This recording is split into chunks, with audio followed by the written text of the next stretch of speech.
health, and how climate issues affect many homes.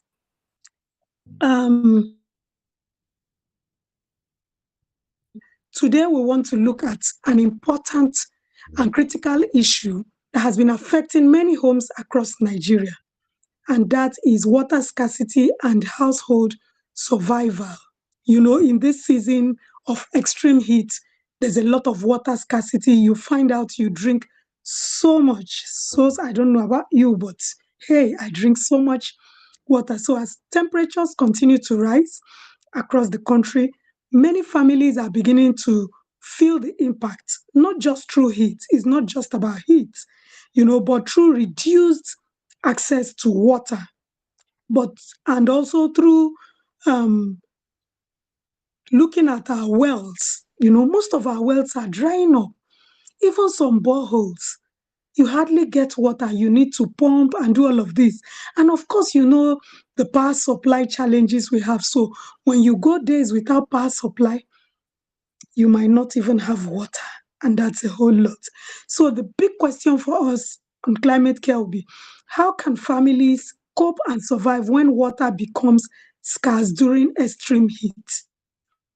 Because water is not just for drinking, as you know, it is essential for cooking, for hygiene, for health, and overall well-being as citizens.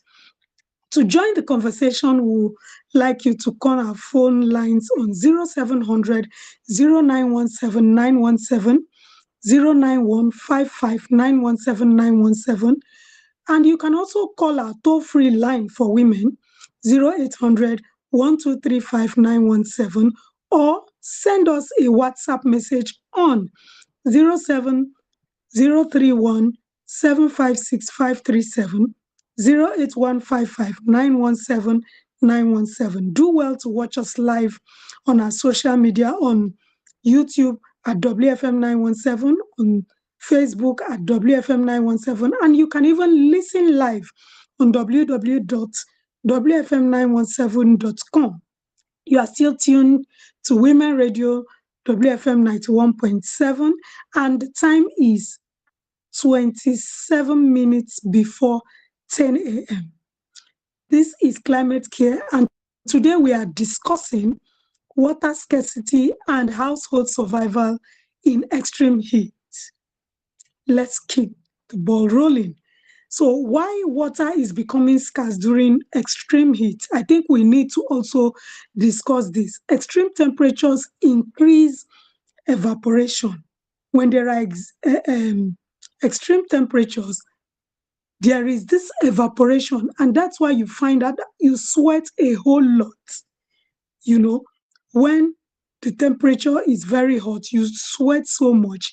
And so this causes wells to dry up faster, while groundwater begins to, level up. Groundwater begins to drop, affecting boreholes, some of which no longer produce enough water. At the same time, there's an increase in demand because people need more water to cope with the heat. They want to bath at intervals, they want to drink water, so this creates pressure on the already limited source. So this should tell us why we have this scarcity of water, because, there's this evaporation and water just keeps going. Again, it's important that we look at how do we manage water at home, because remember, we're looking at our communities, our families, women and children. How do we begin to look at water management? Families must begin to prioritize and manage water carefully.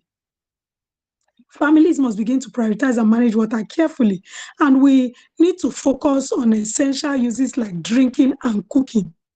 What kind of water do we use for our cooking and our drinking?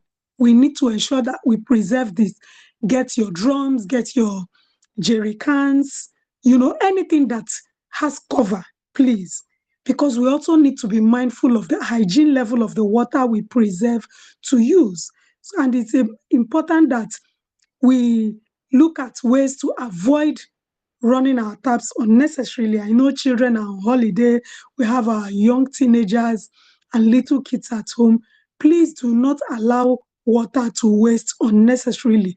Whether you are washing plates, whatever you are doing, please learn to manage our water. It's also important that we reuse water where possible. I remember years back, we would wash, because of scarcity of water, we would wash, would, pack the water and use it to flush our toilets, because if we keep buying, it's so expensive and we do not even have the money, as it were, to keep buying water and buying water. So it's important that we manage our water wisely. And this is key. If we must survive this period, we need to manage our water wisely. And please do not say, oh, they are children, they don't understand. No, they understand. They are human beings, for crying out loud. Your teenagers, everybody in your house should be able to understand. So please, we need to understand that in this period of scarcity, we need to manage our water wisely. To join this conversation, we need to call our phone lines on 0700 917 917, 091 55917 You can call our toll-free line on 0800 1235 917. Drop us a WhatsApp message on 07031 756 537 or 08155917917.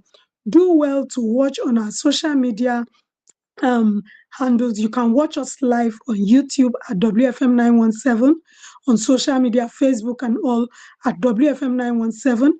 And you can also do well to listen live on www.wfm917.com.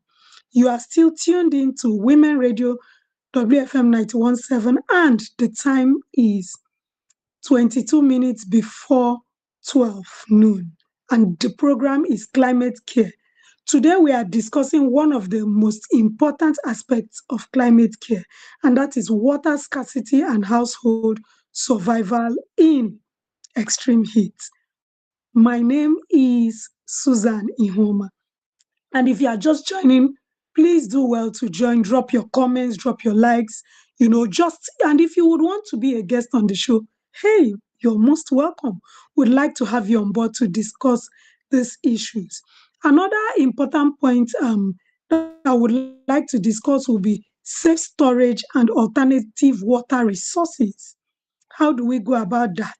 When water is available, it must be stored properly. I did speak to this earlier on, where I said we must get something that has cover. In as much as it's good to, drop your water somewhere, but please, if you can get containers that have cover, do that. Why? Because you do not also want to breed mosquitoes. When you leave water open, the probability of breeding mosquitoes, they begin to lay eggs. So you do not want to store water and also start breeding mosquitoes around your environment. It's also important to use clean covered containers. I've said that. Keep water in cool, shaded areas.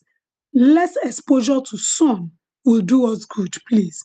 And then families can also explore, alternatives such as community water resources. How do we, as a community, in most states, I think I once visited Edo State, and one of the things I saw was that they built their well in a way that they channel the water into a well. So they make it from their roofs and they channel it. These are communal ways to live. And so we can also do that. Rainwater harvesting during rainy season. We are going into the rainy season. How do we begin to harvest this water and store it properly? Another angle would be, protecting family health during water shortages. This is very important. And this is because water scarcity increases health risks like dehydration. We have talked about it. I don't know about you, but we keep taking water. And if you look at your house, your children are taking sachets and sachets of water. So how are you able to manage this? and the health risks like dehydration and poor hygiene. So what do we do as families? We need to drink water regularly, especially children, elderly, and every member of your household. Please ensure that they drink water regularly. This is very, very important so that they regain the water they are sweating out and the one they are even urinating. It's also important that we maintain basic, hygiene, even with limited water. We need to find a way. You would not leave your restrooms, you don't flush them, you don't do anything. Oh, if you ask, you say, no, we don't have water, I'll let it continue to pile there. Have you thought about the effect of that smell? You breathe, you live in that house. So we have to think of ways to manage our hygiene properly. And then we need to also watch out for signs of dehydration, such as dizziness and weakness. Sometimes our health challenges are not just things we need to rush down to hospital. Sometimes just water will do good. I've tried this, I've tested it. Sometimes you have headache. Headaches are sometimes signs, I repeat, sometimes signs of dehydration. When you take water and you just sleep, you wake up feeling better than the last time. And then it's also important that communities begin to look at actions that will serve long-term solutions, because of course, we are not just creating um, awareness, we are also looking at solutions in the long term. So water scarcity is a shared challenge, and this requires collective action. It's not something one person can do. So families and communities must work together to manage our water resources. This cannot be overemphasized. We need to support sustainable practices like tree planting. Why do we need trees when the weather is hot? You just sit under the tree and you feel cool. You feel less of the sweating and panting inside your house where there's no light and what have you. And it's also important that we raise awareness about climate change and water conservation.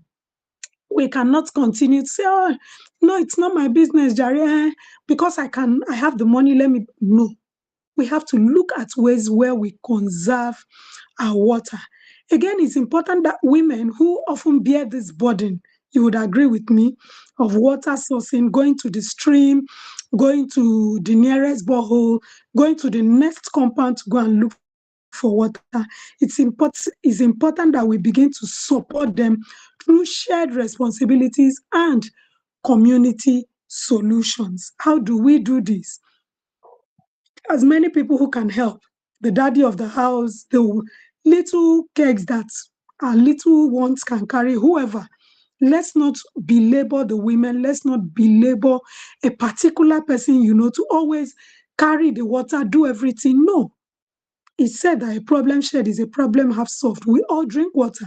We all use water to bathe, and we all use water in different aspects, even washing our clothes. So it's important that we begin to look at ways to address this concern. So water scarcity, during extreme heat is becoming a growing reality for many Nigerian families. Wells are drying up, boreholes are becoming less reliable because we need to pump water and we do not have regular power supply. And the demand for water continues to rise. But even in the face of these challenges, families can adapt through better planning, smarter water use, and community cooperation. Preparedness is not about having excess, it is about using what we have wisely. And it's important that we begin to move from waste to, conservation. You will know, oh, he's a small child, leave him, boss. Leave that place. And you're watching the boy waste water, continue to spill water over, pour water anyhow. No, this is a period where we need to conserve our water. Let us move from waste to conservation and from struggle to adaptation, because we need to find a way around these things. We don't need to allow it to linger and we can, no, don't worry, is this. No, we need to address this concern even from our families. And that is why ClimateCare is here to sensitize us and raise awareness around, the rising struggle that we have with water and what have you in the family. And more importantly, we need to move from crisis to collective action. At Women Radio, we keep encouraging, especially on climate care, that we cannot sit back and continue to complain. It is the government, it is this, it is that. And I ask again, what are you doing from your space of influence? It is a collective action, it is not a one-man business. Again, if you are just joining, this is Climate Care, and this holds every Friday at 11:30 a.m. This is our way of trying to address the challenges that we face in our communities, around the climate challenges, what we have to do as community, as families, and even as women and children. Today's topic has been, we've been looking at water scarcity and household survival in extreme heat, especially for our women and families. This is a gentle reminder that you can always feel free to drop a message after watching this. If you would like to be a part of the show, hey, please drop a message and do well to give us a like, share, and comment. Tell us what is happening. How are you able to conserve water in your space? How do you get water in this harsh weather where there's scarcity of water? I want to say thank you for listening to Climate Care on Women Radio WFM 91.7. Special thanks to our producer Rose Yusuf Kaisa and executive producer Tom Okewale Shonaya. Join us next time as we continue caring for the climate, one home at a time. I'm Susan Ihoma. Stay safe, stay hydrated, and remain climate conscious. Thank you for joining in and stay tuned. Have a lovely, lovely weekend and ensure that you drink enough water, conserve your water, and keep managing the water. Thank you.